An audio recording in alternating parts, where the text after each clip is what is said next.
Do not go out there. Don't you dare go out there. Don't. No, I said stop, please. No, wait. No, hold on. I have one more thing to say before you go. Don't go out there. How did you know? Oh, you went out there. You went right out there. Why'd you do that? I was specifically saying not to go out there. And I feel very upset about this because I cannot take care of you or protect you out there because I'm in here. In a world where zombies, ghosts, serial killers, and vampires all exist, it's Nico, Brian, Mike, and Dustin, and they are all that stand between you and the films that could end the world. Welcome to the Don't Go Out There Horror Movie Podcast. Welcome back, everybody, to the Don't Go Out There Horror Movie Podcast. Just want to thank all of our fans and listeners. Really appreciate the support. You guys are awesome. Before we get into tonight's film review, just want to give a quick shout out to our website, don'tgoouthere.com. Everything about our podcast is on the website. All of our episodes and interviews, if you want to check those out. We've done some incredible interviews in the past. Go check them out there in a specific tab by themselves so you don't have to scroll through hundreds of episodes on Apple or Spotify, etc. We also have our store if you want to grab a shirt, a mouse pad, a hat, all that good stuff. We'd love to see your pictures, rep your favorite podcast. And Shan's Etsy page is also attached if you want to grab a tumbler. All of our social media links are on there as well. Facebook, Twitter, Instagram, YouTube, TikTok. Like us, subscribe us, follow us, all that good stuff. And the last thing I want to shout out on our website is our Patreon. We call it Blood Donors. We have the traditional monthly reoccurring kind. If you want to support us, help us pay the bills, as we say. Or if there's a movie you want us to review, that option is available as well. Just check out our website, don'tgoouthere.com. Also, if you haven't noticed, we've recently joined the Believe Network. So there's some ads on our program now. But if you want ad-free content, go check us out on Blood Donors. The ad-free episodes will be available there. We appreciate your support. We hope you enjoy the episode. I'm sorry. What? No, I'm sorry. You're just going to be disgusted when you watch that short film.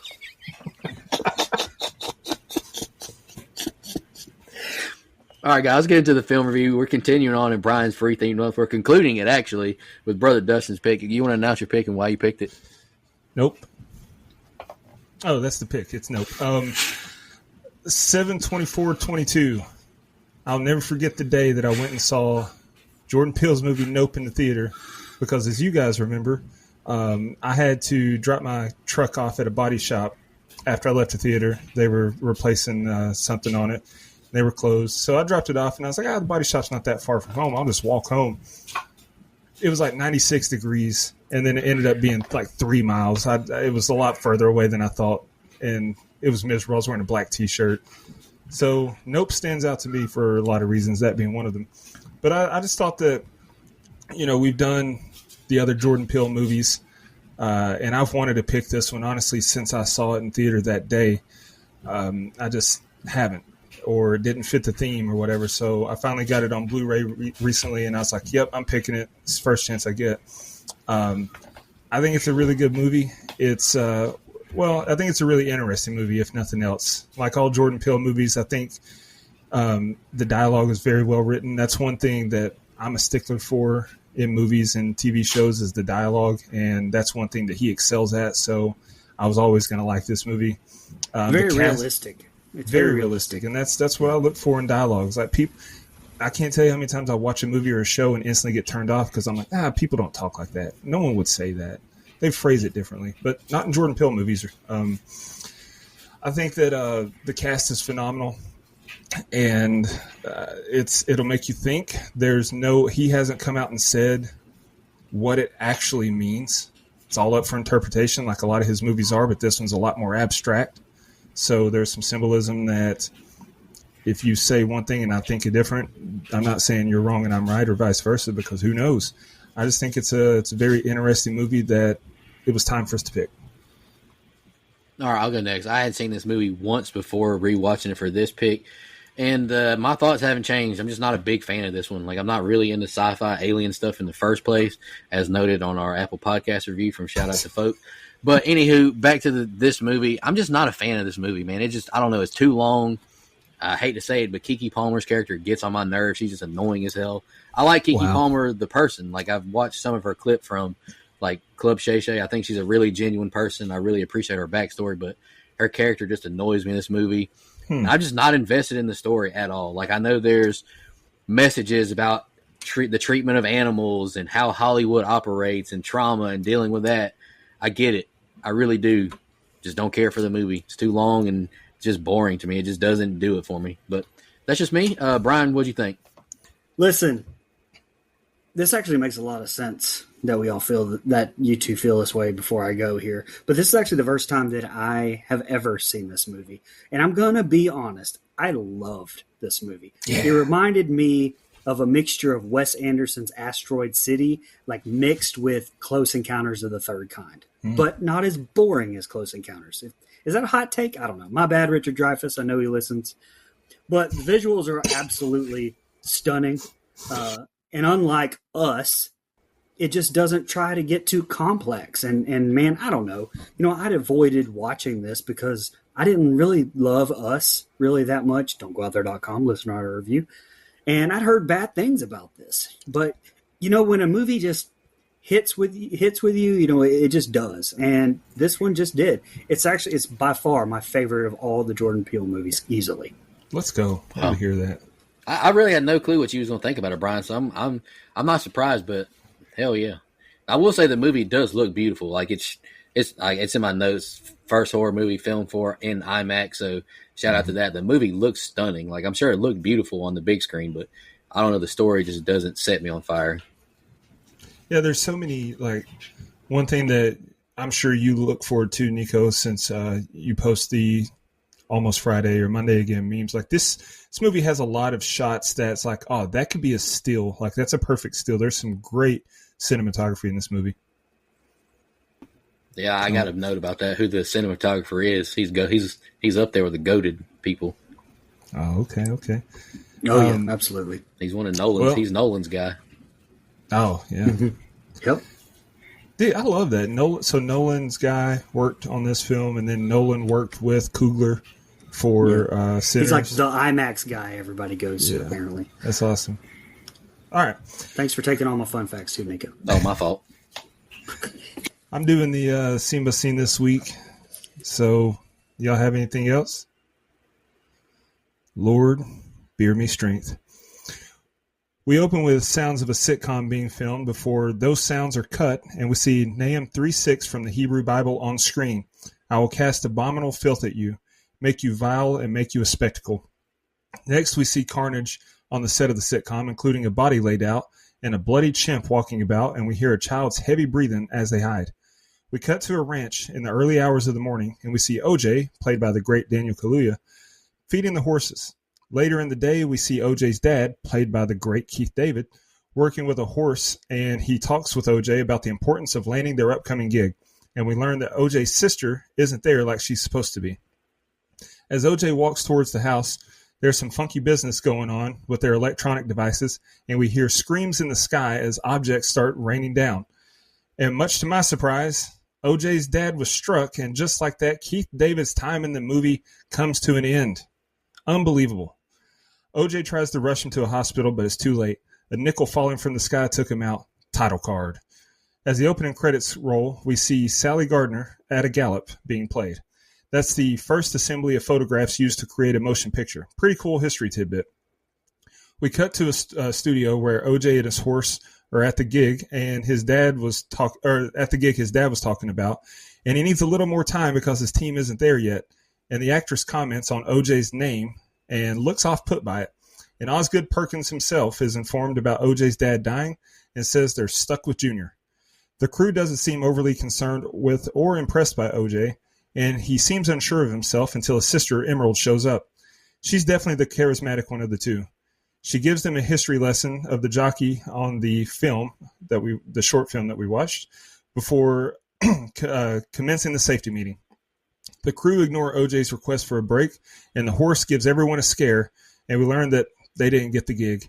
They head back to the ranch but make a pit stop at Jupiter's Clam first. It replaced the Gold Rush, which went bankrupt. That's the first set of scenes. What do you guys think? Yeah, first of all, this Monkey Paw Productions logo, the animation for that is wild. I was like, what am I watching? I thought that was part of the movie at first. And you guys talked about it. Nico, you mentioned the first horror movie ever to be filmed with IMAX cameras. That is very... At first, I was like, God, that's very surprising, being that it's 2022. But then again, IMAX is just so expensive. So they John Hamm into this and spared no expense for sure with the visuals here. Dustin, you brought up Keith David. We've covered 3 already. I know that we've done with him. The Thing, They Live, Coraline. I'm missing one. Pitch Black. Because I actually have that same thing. That's right. Golly, this dude has been in. And we're going to do eventually, I'm sure, Requiem for a Dream, which is the most messed up movie I've ever seen in my life. I have heard that, and that's crazy because you picked this Johnson's movie, and if that's worse, anyway. It's a different kind. Anyway. It's different. Keith David, his whole thing was my first what the fuck moment of the movie. I thought it was great practical effects on his eye. Lindsay Adams, visual effects supervisor, that whole team. You talked about the early clip of the jockey riding the horse, which Emerald claims features her and OJ's ancestor. It's actually a real 1878 animated series of photographs, one of the first moving images ever, which has come to be called Sally Gardner at a Gallop from 1878. Nico would rate it a 1 because it was black and white. This open definitely, I think, has me hooked. Kahlua is just so damn good. I mean, you brought him up to pretty much anything that he's even in has me hooked just by his performance. And I don't know if this is a complaint or maybe just a nitpick. The blood from the open and the blood from Keith David, I mean, that's on OJ's shirt. It just didn't look great to me. I thought it was just too red. So that's a little standout nitpick for me, but not knocking off much off my final score here. Brian, I wrote the same thing. The Monkey Paw Productions, Paul stirring that tea, I thought was a dope way to get us into the mood of the film. I thought it looked great as well. And starting off with a fun fact that I've already mentioned, the first horror film to be shot with IMAX cameras. I wonder if that's why the blood looked a little different, because it was on Peacock, not in IMAX quality. I'm not sure. And like you mentioned with Keith David as well, I'd love to see him on my screen, even though it's not for long. Wish he was in the movie longer. But we've seen him several times on our show. Pitch Black, Coraline, They Live, The Thing. I'm actually, Lord willing and the creek don't rise. Shout out to Dustin. I'm supposed to meet him next weekend at Tampa Bay Comic Con, get my Coraline poster signed, so I'm excited for that. Gnarly effects on Pop's face, nickel to the face. What a terrible way to die. It's scary to me, too, because that's a realistic, insane way to die. You could see that on, that old show, 1,000 Ways to Die. I wasn't familiar with Osgood Perkins my first watch. Good to see him as well, being an actor in the film. May pick his film, The Monkey, next month for Dustin's theme, so I know he's thrilled for that. Keke Palmer as Emerald is a hell of a salesman. I tell you what, quite the sales pitch on their family business to the studio. Kind of ridiculous they got fired because the horse tweaked when it saw its reflection so suddenly. I thought that was pretty damn dumb. I thought it was a decent opening, kind of slow, but it set the groundwork. OJ and Emerald walk in at Jupiter's Clam, horse in tow. Emerald looks down a wishing well that's actually a photo op, and OJ gives the horse to the clam workers. That's the 10th horse he sold, and he says he'll get them back. The siblings have some words, and OJ goes in to meet with the park owner, Jupe, who is a former child actor, and he was in the sitcom where the chimp went crazy. He shows Emerald some artifacts from the show and tells her the story of the day the chimp freaked out. Back at the ranch now, OJ tells Emerald of Jupe's offer to buy the place. Later inside the house, Emerald tells OJ the story of their childhood horse Jean Jacket and notices one of the horses, Ghost, is in the arena. OJ goes to check it out, and as he looks at the sky, he hears Emerald blasting music from the house. Ghost gets spooked and decides it's time to go for a run. OJ goes to look for him and sees Jupiter's Clam light up and hears Jupe talking over a loudspeaker. The wind picks up and he hears weird noises from the sky as the power flickers back at the house. Next thing you know, Ghost has taken flight and OJ has seen enough. He goes back home and he reviews some security footage with him. He tells her he saw something big, fast, and too quiet to be a plane.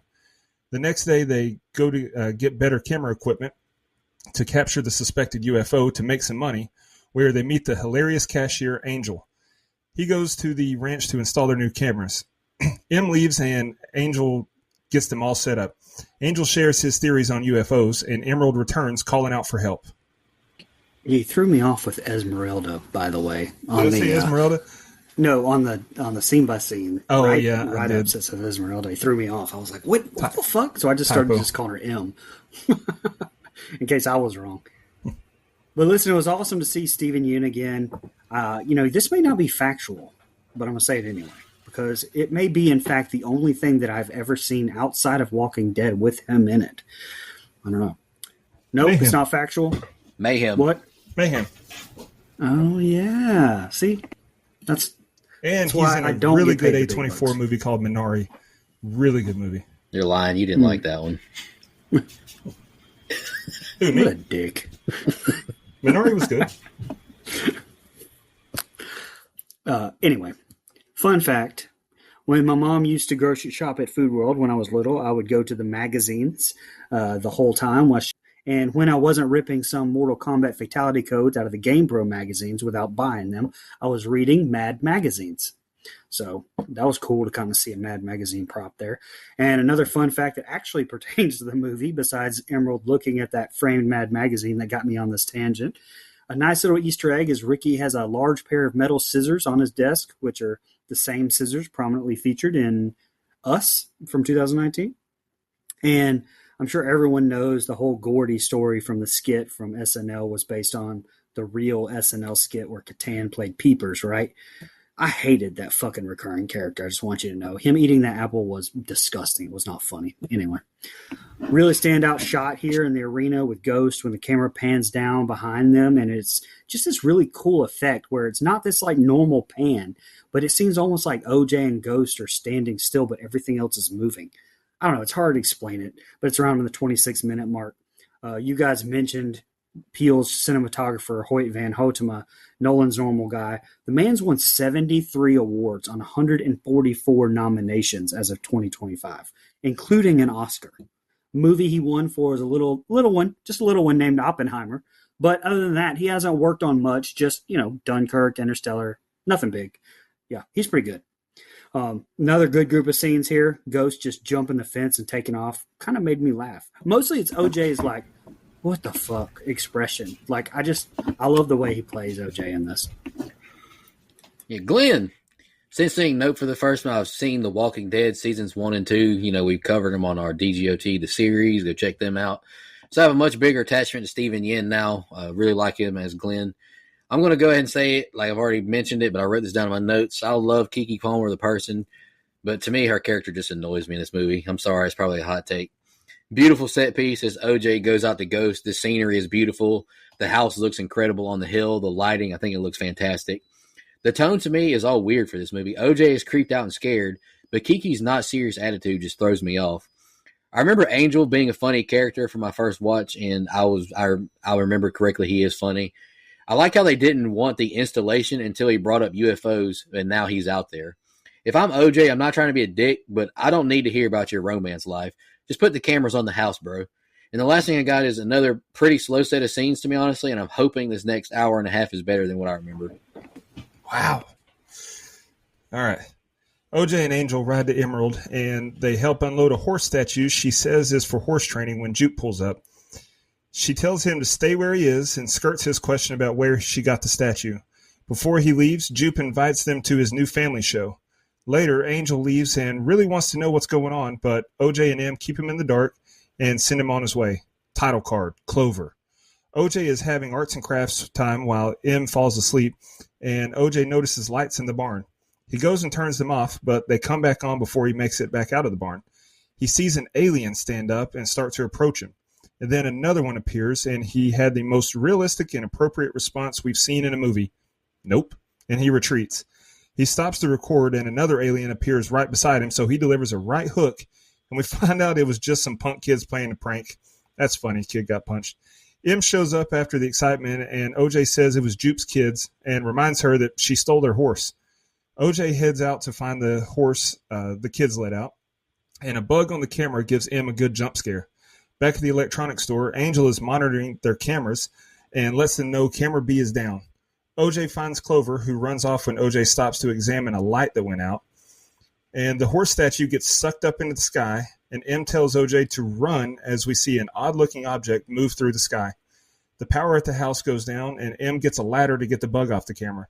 Clover runs through the field, and OJ watches the thing in the sky move, and it eventually flies off, just like the praying mantis that was on the camera. M tries to get OJ to leave, but he's staying put. The next day, Emerald calls Antlers Holst and tells him they have a job for him. He pretty much blows her off and hangs up on her, and then Angel pulls up. He pulls up their camera footage, and they notice a cloud that doesn't ever move. OJ says it doesn't move like a spaceship. What if it's not a ship? What'd you guys think? So Peele actually originally wrote the character of Angel Torres as a happy-go-lucky, geek-like character until Brandon Pereira was cast as the character who wanted to expand and both portray him as more grounded. I think this was a good choice. I don't know what the other one would have been like, but I liked this one. You know, and seeing what we thought are aliens for the first time in the barn there. I mean, it definitely had some Signs vibes at first. But, like, I mean, you can tell this isn't the South because you do that in a barn in Texas, you're just going to get shot. Like, what a terrible idea. And, you know, and we ignore the fact, except Dustin didn't, but the kid got shit kicked out of him. Like, the kid really isn't taking a punch like that. I mean, come on, I'm just saying. Like, I get this tense red herring moment, but in reality, it just kind of doesn't stand up to me. But before this whole incident with Ricky's kids in the barn, OJ's listening to Fisherman by the Congos, and just when OJ notices that the barn lights have turned on, the lyrics foreshadow the ruse. They say, 3 kids on the floor. That's ridiculous attention to detail. Like, to the point where it's like, you're doing too much here, Jordan Peele. Nobody noticed that. Waste of time. Sorry. I got emotional there. And am I the only one who laughed at, it's in the cloud, OJ? Uh-huh.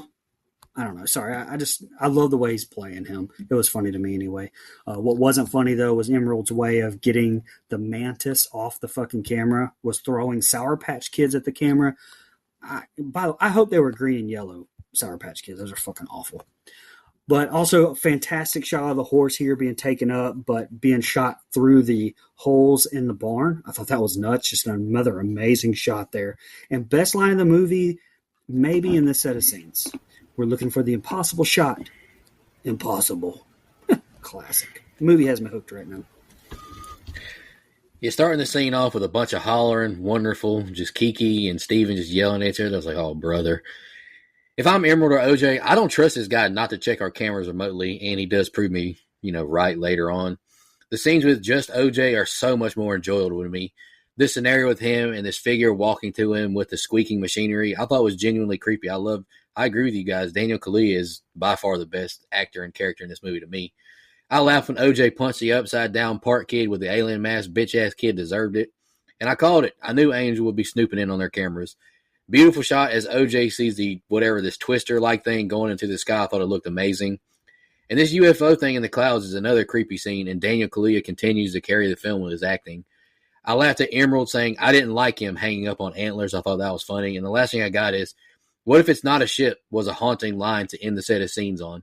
Best set so far, but it still just hasn't set me on fire. First of all, Keke Palmer, Emerald is great, okay? Like, he does not speak for the rest of us. I loved Emerald. I thought she was hilarious. I said it was just me. Good. It is just you. We get a Gordy title card, and we cut to the sitcom from the opening being filmed. The camera cuts to black, and we hear carnage. And we get a flashback to 1998.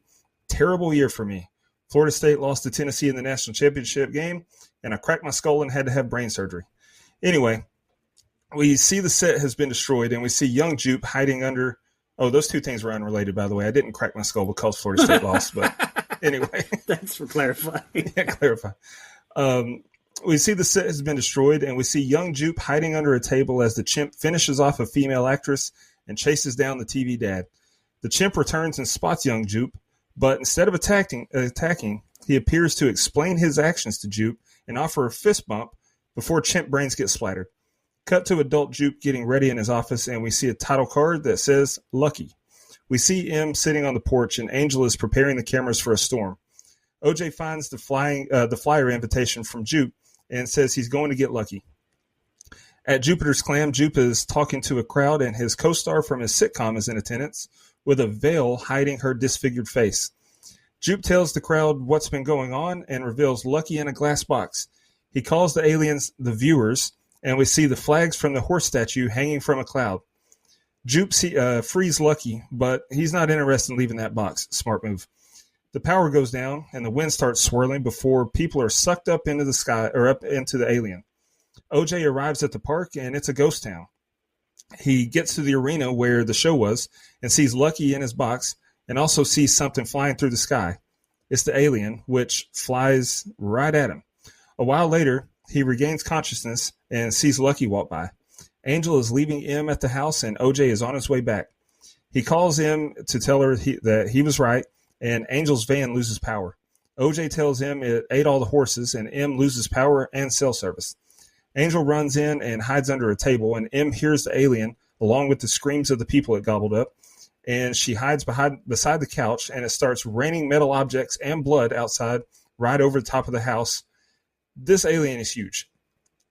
OJ tries to start his truck, but is unable, and M is still hiding by the couch. Go ahead. Yeah, unlike with The Last of Us, I do like the choice of showing the flashback here to Gordy's birthday present episode. And I like the choice. I mean, although it could have probably gone at the beginning, but I like it here. It didn't bother me.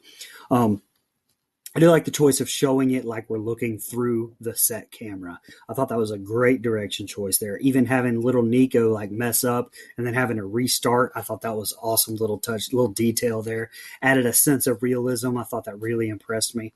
Not showing the attack, I'm mixed on. I mean, we've talked about it before, about your mind filling in the more details than could ever be shown. But I kind of wanted to see it, so I get it. I also thought the CGI on Gordy looked amazing. Now, the shoe standing straight up thing, I know there's a lot of theories on all these different things it could mean. Dustin talked about that at the very beginning. I read them all. Whatever. I don't know.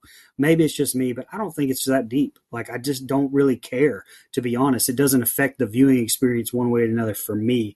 I'm just going with the distorted memory theory of Ricky. Sure, sounds good to me because it's an alien movie and I love it. Cool little detail, though. When Ricky states that in 1 hour you will leave here having witnessed a spectacle, there's exactly 1 hour until the film's end credits. So I thought that was a cool little detail. Also, that callback here where he mentions that he witnessed at 6:13 p.m. the exact duration of Cordy's little tirade as well. And so, yeah, very cool twist here. Twist is dick! That we have Ricky here is also aware of aliens and using the horses. That was cool. Holy shit, everyone gets sucked up. And that thing is a living being, not really a ship. Like that, I thought was a great twist too. Some of these shots kind of reminded me of that void in Under the Skin. Yes, there actually was more to that movie than just naked Scarlett Johansson. Not much more, but there was some. That shot of the flags coming down from the cloud point of view and being blurry, I thought is another standout shot for me. It's also nice to see Vicky from Terrifier with a little cameo here as Mary. But it's not really, damn it. It just looked like her. Being able to still hear the people screaming is wild. I loved that. Crazy set of scenes. You know, the more and more this movie, it just has me hooked, wanting to see what happens next. The ending of this set of scenes, and this sounds kind of, I mean, it kind of makes me want to even more pick that War of the Worlds remake with Tom Cruise. So, yeah, that's probably coming soon. Yeah, this chimp is laying the smackdown on the cast of this show. Holy moly, bro was fed up. And I'm not sure if it's supposed to be funny, but the little Asian boy and the chimp about the fist bump had me in tears laughing until Chimp caught a bullet to the dome. Like, that was funny to me. I love my dog Glenn's cowboy fit. I think it goes crazy, honestly. I would rock it. Jupe is starting to sound like a cult leader now, though. What do you mean I'm going to leave here a different person in a few minutes? If I'm in this audience, I'm starting to hightail it out at this point. This is the find out part of fucking around, and I'm not here for this. These folks getting sucked up into this alien creature was something would be horrible. It would be a horrible way to go out, but it looked kind of claustrophobic and pretty disgusting, to be honest. I wear my sunglasses at night. Another banger of a tune. I just thought I'd throw that out there. Both things we reviewed this week had banger 80 songs in it. Daniel continues to be the best actor in my opinion. You can hear the sincerity in his voice saying it's not a ship, it's an animal, it's territorial. Shout out to Daniel Kaluuya. This is his third time on the show. He was on Get Out, obviously, but wasn't my favorite episode of Black Mirror, but he was really good in it. So shout out to Daniel. And the last thing I got is things are moving along, but I'm still just not super invested. I know my co-hosts are just like, what's wrong with this guy? But I apologize. Oh, if it came out in 2024, you loved it. But anyway. Yeah, I'm a 2022 fan too. Kidding. All right, OJ is still in the truck, and it starts pouring rain. He hears Lucky and decides to take a peek above the truck. He smartly and hilariously closes the door and goes, nope. He hears the noises from above, and then the horse decoy comes crashing through his windshield. In the morning, the house and truck regain power, so OJ finishes journey up the driveway. It's very eerie at the house, and it looks absolutely incredible. As M and Angel, autocorrect put Angela in my phone. As M and Angel run towards him, the power goes down again, and the alien is back. OJ remembers the horse training about not looking in the eyes, and they're able to get to the van and make an escape. They go to Angel's apartment, and later on the news, they're talking about the missing people from Jupiter's Clam while Antlers listens. At a fast food restaurant, Angel is eating with the Haywoods, and OJ says he doesn't think it eats you if you don't look at it. OJ says they have to feed it and let Lucky out, and M gets a text. At the ranch the next day, Antlers is there, and he points out the stationary cloud. He asks how to get the alien out, and OJ says he'll do it, and they draw out a plan. Angel and M gather some supplies from around town, and then they all gather around the dining room table. The next day, it's go time. OJ puts a hood over Lucky's face while Antlers and Angel get ready on the porch, and M is woken up by Angel ringing a bell. Jean Jacket title card. Everyone is in position, and M blasts music from the record player inside the house. Whacking, waving, inflatable arm flailing tube men are scattered across the ranch, and OJ heads off on Lucky as Antlers records. One of the tube men goes down, but false alarm. A man on a motorcycle rides up and starts recording, so M goes to see what he wants. He's TMZ, and Jean Jacket, the alien, is here. TMZ guy goes off speeding on his electric bike, and when he hits an anti-electric field from the alien, he goes flying. And Angel says they're definitely going to jail. And the next set of scenes is the ending. So, I know Dustin's brought up all the movie instances of Nope being used, but when OJ opens his truck door and looks up and just calmly closes it and says, nope, while shaking his head, that's my favorite use of it in the movie so far. Kaluuya is just, like I said, over and over, broken record. He's so good, especially when he implements not looking it in the eyes and he's portraying like how scared he is by hitting the truck and just anticipating the worst. Very realistic. Also let me see the flashback of him remembering looking at the horse in the eyes. That's so much better than when normal movies just have the characters say what they're thinking out loud. I mean, that's not realistic, so that always bothers me. I love how Peele portrayed that here. All movies should do that. A cool little Easter egg here. When the three amigos here are eating at that diner, the name of the diner is Copper Potts Cove. The restaurant also featured in Us and is named after Chester Copperpot, the treasure hunter whose Matt, Mikey, and the gang followed to the treasure of the one-eyed Willie and the Goonies. No relation to Oswald Copperpot, the penguin from Batman Returns. And it took the entire movie, but I finally remember what I recognize Michael Wincott, the guy who plays Antlers here, from 1991's Robin Hood, Prince of Thieves. I know Dustin knows him from The Crow, but I watched Robin Hood so much as a kid. He's always Guy Gisborne to me. Also, fun fact, for some weird reason, and I remember this so distinctly, was watching Robin Hood one day as a kid, and the credits were running, and there's a guy on the credits named Brian Hathaway, spelled like me, who worked on the movie. Super bizarre. I remember that like it was yesterday. I don't know. This is probably you, as old as you are. Sorry. As soon as I seen you lean up, I was like, yep, here we go. Get this guy off here. Anyway, pointless tangents continue. Because here, where Antlers sings that first line of Purple People Eater, that's actually originally sung by actor, country singer Sheb Wooley. Wooley is often believed to be the actor that originally recorded the famous Wilhelm scream, which we've pointed out many, many times throughout the years and in movies that we've reviewed. Movie's a high 9 right now for me at this point. Hopefully the ending doesn't disappoint me. Nice. Hey, Brian, is is the Robin you're talking about? Is that the one with Carrie Ellis in it? No, that's Men in Tights. This Okay. is Kevin Costner. Gotcha. Kevin Costner one. I was just And curious. Brian Adams. Gotcha. Supposed to So- meet him next weekend too. Finally get to see Dr. Gordon. Super excited about that. But anyway, back to us. Nice jump scare with OJ in the truck and the horse flying into the windshield. I thought that was great. I love this animal appearing behind OJ in the sky as he's beside the van. I thought the camera work by Hoyt Van Hoytma has been incredible. Regardless of what I think about the story, like he used Christopher Nolan's director of photography for Oppenheimer, Tenet, Interstellar, Dunkirk, and a movie Dustin has praised in the past, Her, with Joaquin Phoenix. Definitely Great want to check that movie out as well in the future. Not a lot of notes so far because this one just has so much dialogue to set of scenes. TMZ shows up. They are the most relentless people on earth. They can find out anything or find anyone. Like, we need to be hiring them for the FBI. And the last thing I got is I laughed at the bike rider scream as he flies ahead off the bike. I thought that was hilarious. Go ahead, Dustin. I saw with the news of Hulk Hogan's passing, I saw a tweet that said TMZ will find out you're dead before you do. I thought that was funny. But No, seriously. anyway, here's the ending. Angel says there's no way that guy's alive, but then we hear him scream. OJ heads towards him and keeps his eyes off the sky. OJ tries to help the guy, but he's more worried about where his camera is. Antlers and Angel need to reload the camera, and the power goes down. It's here. OJ gives up on saving the guy and rides off as Jean Jacket sucks him into the sky. OJ stops riding, and Jean Jacket hovers over him as he keeps his head down, avoiding eye contact. OJ puts his hood up, signifying he's going on the run, and he speeds down the dirt road with Jean Jacket flying behind him menacingly. He jumps off Lucky, and Jean Jacket flies off. The crew rejoices, and Antler says, "The light, it's going to be magic soon," which no one knows what he's talking about, and Antlers dips. He walks into the open and starts recording the sky, and Jean Jacket is back. Icarus flew too close to the sun, and now he's alien food.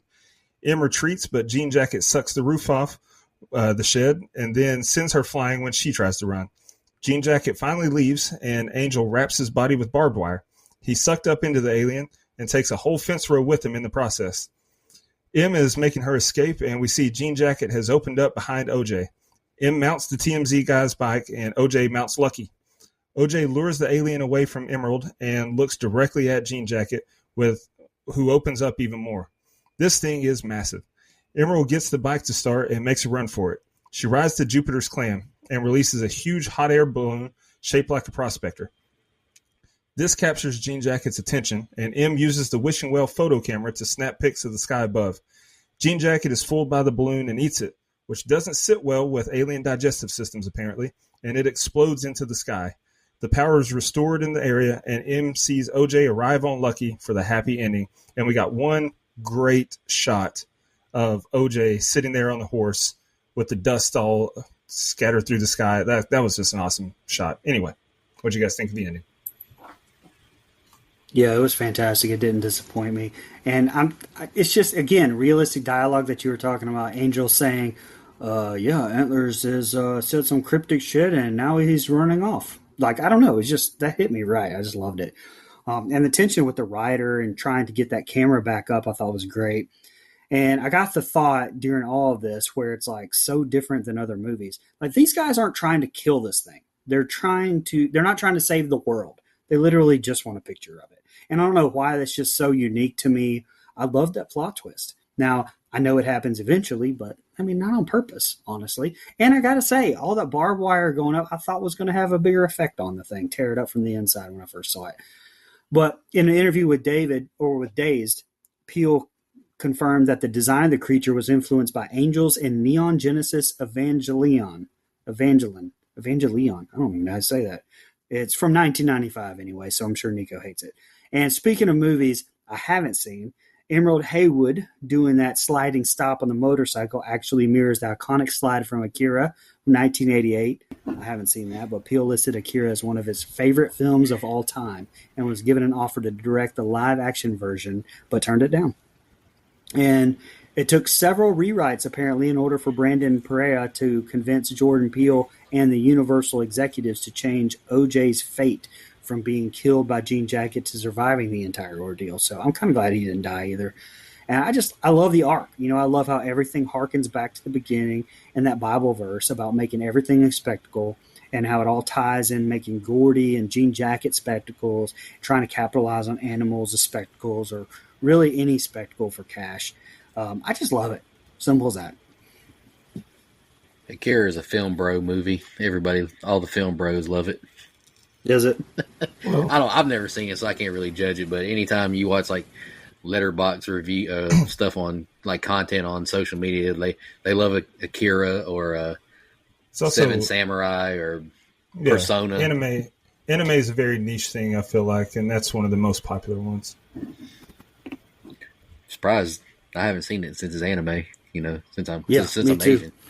Yeah. Yep, exactly.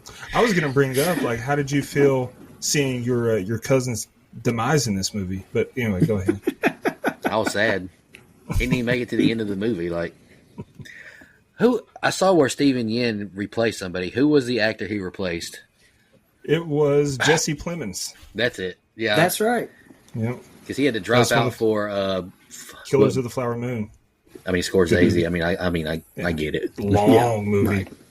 I'm never going to watch it. So don't put on no damn list for me to watch. But anyway, let's get back to us. So much for that angel. Biker did live and is screaming like I've never heard before. I was dying laughing. And whatever helmet that rider is wearing is impressive. It looks snazzy, and bro managed to survive that nasty fall somehow. I know Dustin is thrilled to see Antlers shooting on film right now. Like he's a film shooting on film guy, so I know he loved that. Yeah. Regardless of what you think about the movie, I bet this was visually amazing to see in IMAX. The ship creature in the sky in the daylight, I thought looked amazing. Emerald is using her damn noggin, taking pictures with a coin-operated wishing well. Good for her. I bet this will be a sight to see in person, but as an audience member, I'm just ready. I'm beyond ready for this movie to be over with. Emerald's outburst at the end I thought was cringy. I thought it was a really well-made movie, but thankfully it's over. Just not my cup of tea. Sorry, guys. This is insanity, what I'm hearing. Like, are you shocked? Like, seriously, you shocked? Yeah, actually, what it sounds like is if anybody but Keke Palmer played Emerald, you would have loved this movie. Because all your criticisms have been Keke Palmer. And I thought the movie was slow. Just doesn't do it for me. That's fine. I mean, I promise you, if Bella Ramsey played that character, I'd hate her too. Woo. well, yeah. Well, yeah. Just because Well, she's that'd going to be be weird. Ellie forever. I don't know. I don't even know what else she's been in, but she's Ellie, and like I can't stand Ellie. Game of Thrones, baby. Haven't watched that one yet. Anyway, let's jump over to our social media comments and questions. I'll knock out the Graham. Case Gallon 653 comment. I've only seen it once and owe it a rewatch. Wasn't sure how to feel about it. I think Jordan Peele was trying too hard with this one. That's the take. Whiskey and Tacos comment. Leaving the theaters, I wasn't sure what I thought of it, but after a rewatch, I really like it. Good mix of laughs and tense scenes. What did you guys think of the reveal of the alien at the end? And were you disappointed when the barn scene turned out to just be a prank? The prank part No. didn't bother me. I thought it was a good scene. It was hilarious. And it was a good, like, little swerve to us because Yeah. at that point, we didn't know what the aliens looked like. We didn't know what was really going on. So I liked it. Yeah, same. Is Whiskey and Tacos the one that made that Apple review? Not the alien one. He's the one who called you old, though. He gave us 5 Yeah, stars. that's what I'm talking about. Yeah, so Whiskey and Taco, I want you banned from all social media because I read that Apple review and I took it to heart. Okay, I want this guy banned from everything that we have right now. Well, if you took that to heart, we got to be careful because at your age, your heart can't take much. Dustin, get out of here. Sorry. Dana Tucker 48 comment. I can't wait to hear this one. I was disappointed, but I'm sure I'll watch again after the listen. Appreciate you guys so much. We appreciate you too, Dana. Lyle Plosh commented, literally just watched this 2 days ago. I asked him if he liked it, and he did not reply, so alrighty. Chad AC10 commented, went into it not thinking I'd like it, but turned out to be pretty good. Probably my second favorite Daniel Kaluuya movie behind Get Out. Not to spoil the ending for anyone, but I thought it was neat that the UFO was actually a living thing rather than aliens inside of it. I mean, you didn't want to spoil it, but you literally just said I to was spoil just about it. to say that. Not to spoil it, but continue reading. I spoiled it. I mean, Bruce Willis was dead in The Sixth Sense. I don't know if you guys knew that or not. Not to What? spoil anything, but Sean the Glee Man was the last thing we got. I enjoyed it, but it was really weird. The scene with the rodeo was brutal and well done, though. Hey, Brian, looks like you and Sean agree again. How do you feel about that? Not really. This guy thought this movie was weird. He made us watch Color Out of Space, and this movie is the weird one. Hey, you We said didn't have anything on X or Blue Sky, so We had one on the Book of Faces, Benobi. I love the vibes of this movie. I was unfortunately disappointed with the ending. I didn't love it. However, there are some scenes in this movie that haunt me. Being consumed alive slowly, biggest Yeah. fear. Avoid videos of leeches eating baby frogs. Thanks for that. Great theater experience in any Peele movie is going to be an event, and I love that. Like, we still have these type of directors. I give it a 4 out of 5 coins to the skull. Nice. That's fun. I like that. That's cool. You guys got any fun facts?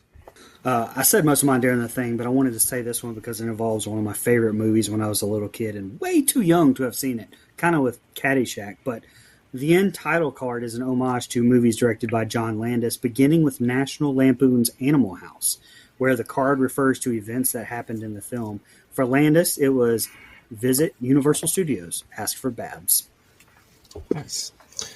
All right, I got a handful here. Like I said, Jordan Peele cites King Kong, 1933, Jurassic Park, 1993, Close Encounters of the Third Kind, 77, Signs, 2002, and The Wizard of Oz, 1939, as his influences on the film. He considers these films as examples of addiction to the spectacle, a major theme in the film. Stephen Yeun's character Jupe has a large pair of metal scissors on his desk, which are the same scissors prominently featured in Jordan Peele's previous film, Us. I thought that was cool. We've already mentioned this one, and we also said it on. Yep. If you thought that was cool, how come you didn't say, "Hey, that's cool"? Whenever I said it, let's say that you don't. That's rude. That's Hey, super rude. how come you didn't pick up when I pointed out that he said nope multiple times? Yeah, we missed stuff. Okay, Because we weren't listening to each other. exactly. We need to be better friends. So cut mine and let's just move on. Okay. We've already mentioned this one, but it's worth mentioning again because it's a cool tidbit. This is the first horror film to be filmed on IMAX cameras. And last week we reviewed the second film, Sinners. Like, that's awesome to me. The ID FE1111 appears on Angel's truck. FE stands for Fry Electronics, or Fry's Electronics, the store that he worked at.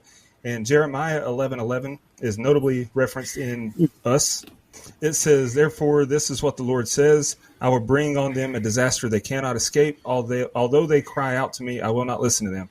So that's cool. No, I said because I thought it was a cool fact. Like, I didn't know that. I thought you were being sarcastic because, like, I already said that. But anyway, Not that mean. when Ricky states that, or when Jupe, Stephen Yeun, states that in 1 hour you will leave here having witnessed a spectacle, there is exactly 1 hour until the film's end credits. And last thing I got is Keith David. Keith David has been in a couple films with David Arquette, but that's no fun. So Keke Palmer was in Come Home with the beautiful and perfect Scarlett Johansson, who was in Eight-Legged Freaks with David Arquette. Review can be found at don'tgoouthere.com. I got the budget real quick, too, before we jump into our favorite kill, least favorite kill, and the rating. Estimated $68 million budget, which I can believe, shooting it on IMAX. Got some big names. Right. I get it. Jordan Peele. But the movie made quite a bit of money. Gross worldwide, $171,235,592. Made a lot of money. Yeah, it did. We love to see it. I Support contributed to cinema. that. That was before I had Regal Unlimited, too. I paid out of pocket to see that one.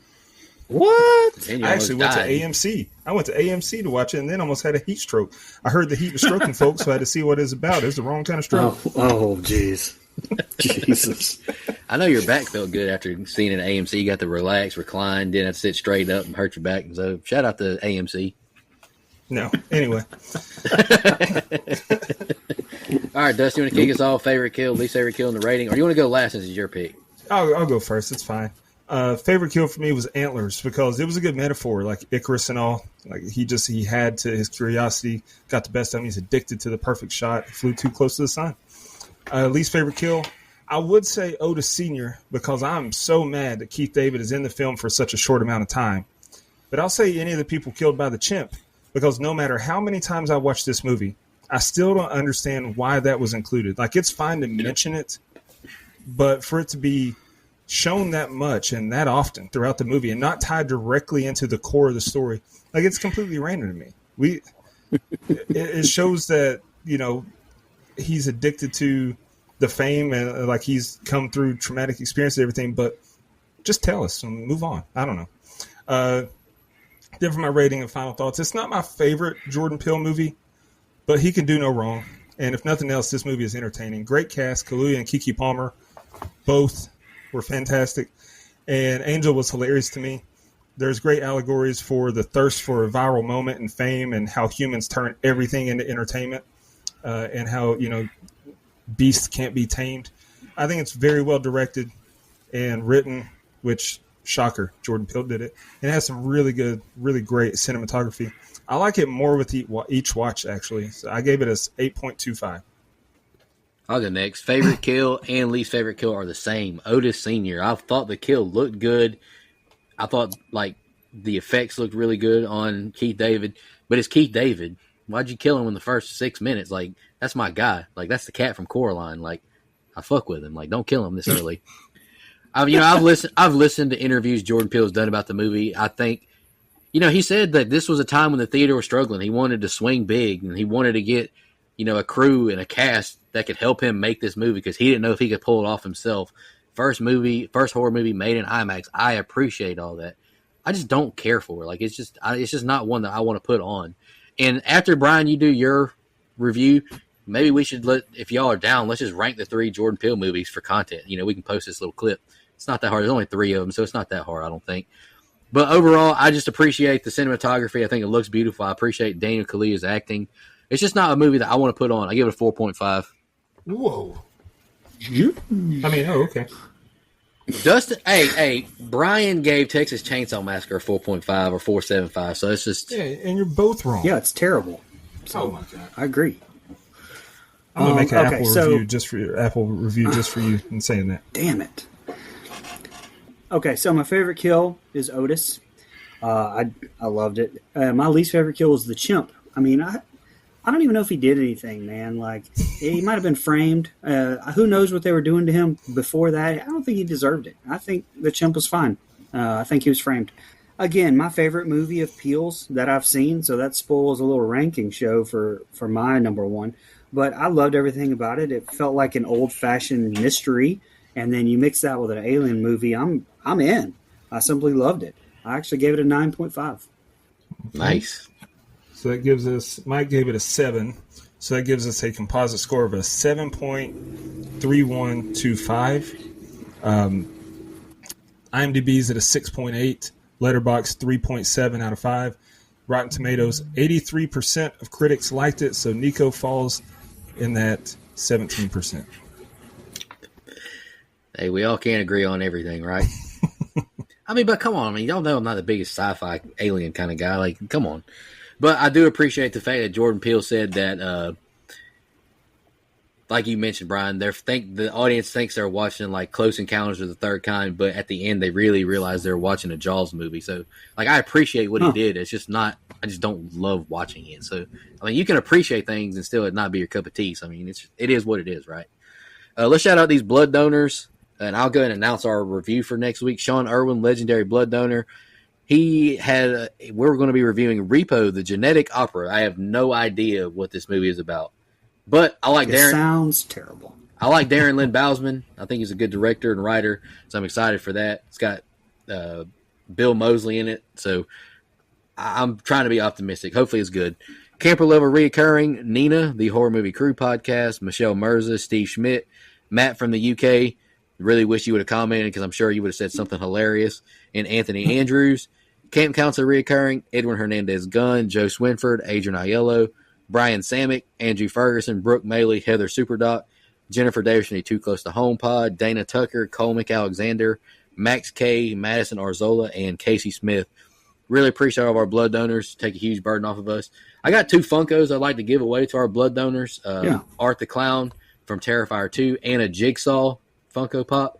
I don't know how we'll do the giveaway. Maybe we'll just do the random wheel.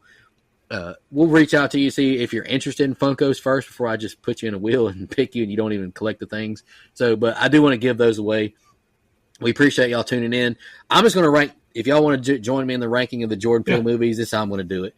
All right, ranking the Jordan Peele movies. For me, number 3 is Nope. Number 2 is Us. I do think Us is okay. It's just, I don't know, go listen to our review. It's just not my favorite. I think I gave like a 5.5. But to me, his best movie is still Get Out. Like I struggle to not call Daniel Kaluuya OJ Chris just because he's Chris Washington to me, like when I see him. But that's how I'd rank him. Nope, Us, then Get Out, with Get Out being number 1. Dustin, you want to go? Yeah, I'm going to do mine the opposite order. Number one is Get Out. I mean, that movie, talk about a strong debut, and it's so relevant. Like, it's just such a good movie.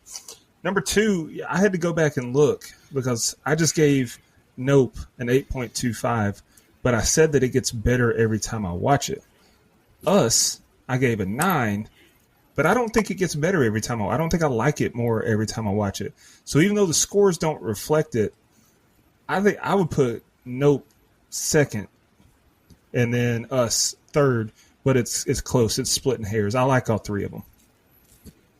Very fair. Yeah, I don't remember. I actually don't. I know I gave Don't Go or Get Out an 8.25. I don't remember what I gave Us, but I'm pretty sure my scores will reflect the same ranking. My number one, obviously, Nope. Number two, Get Out, and number three, Us. Okay. Hey, Dead Meat James loves Nope. It's his favorite Jordan Peele movie too. So you're right there with him. So I get it for sure. Like, it's just, I think Get Out is his best movie to me. I agree with you there. They're all three strong in my opinion, but they're all unique. They're original stories, so I can appreciate that. And they all look good. They're all well acted. But sometimes you just don't love the story. But we appreciate y'all tuning in. We'll be back next week with our legendary blood donor pick, Sean Irwin. We appreciate you donating. If you want to become a blood donor, just go to our website, don'tgooutthere.com. We got the monthly kind, or if you just want to make a one-time donation, we appreciate it, and we'll be back next week. Yeah, and it's always the same people that are on that blood donors list. So thank you guys so freaking much for that. We really appreciate it. And I gave Us a 6. So goodbye. Thank you so much, everybody. I'll see you next week. And in the meantime, take care of yourself. Just want to remind everybody,